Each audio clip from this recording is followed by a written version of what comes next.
If you got a Chevy truck, 4.8, 5.3, 6.0, and your starter isn't working, or you don't think it's working, here's how to test it. Trust me, I'm a mechanic.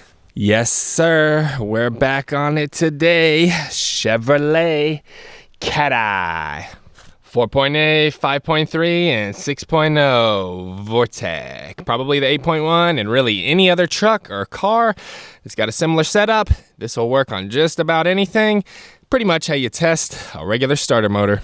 So this is how you test a starter for pretty much any vehicle, a car, a truck, anything with a starter. It's got a similar setup, starter solenoid, and a starter. I'm just showing you on the Chevy truck that I got behind me. All right, so here's how to test them. We got a battery set up, some jumper cables. Come over here, we got two starter motors right here.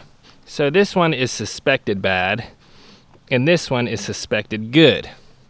Well, what you're gonna do is negative to the case like that, positive to that post right there on the back, and then this is the positive right here that goes down into the motor, right down in here.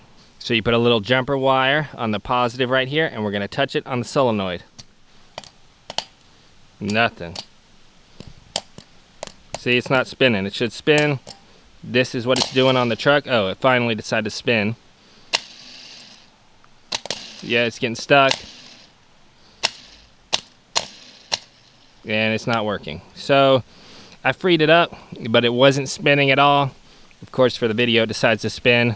But this solenoid is bad. This starter motor is good, but they're one unit, so we got to replace it. All right, so when you're doing this, really put the positive on the positive terminal. We'll just jump it over. The case is the ground. The negative from the battery, you can use any car battery. You can do this on the side of the truck, car, whatever you're working on. Just got to jump it, and then you'll see if it spins over, it works. If it doesn't, it's bad. You know, sometimes it just goes click, click, click, and nothing happens. It doesn't spin, then you know the solenoid's bad. But you know, there are conditions where it just doesn't spin strong enough with it installed in the vehicle. Those are the hard ones to diagnose. That's like a worn out motor. But if you hear a click, it's a solenoid. If it's not spinning fast, like it won't spin it over, probably either a dead battery or the starter motor is worn out. All right, same deal on the good motor here. We're gonna touch it right on the solenoid, right here. Oh yeah, look how strong that is. We just tap it right there. You can hear how much stronger it is, and this one is working. So this one's bad, the motor's good. If you really wanted to, you can swap out the solenoid, but we just do a whole unit because, I mean, look how old it is. Look how worn out it is. I'm not gonna cut it.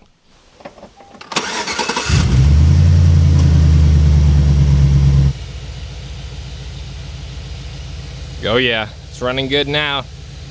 Got that starter replaced all the way down in there, no problems. All right, so that's it for the video. Get in there, test your old starter. You should be able to figure out if you need a new one, get it jumped to the battery, fresh battery, you know, get in there, see if it'll spin over, see how powerful it is. If it doesn't spin, or you know it's weak, you know you need a new starter. Check out on the next one. Don't forget, drop me a huge thumbs up down below. Don't forget to subscribe for more Chevy truck tip videos in the future. Later.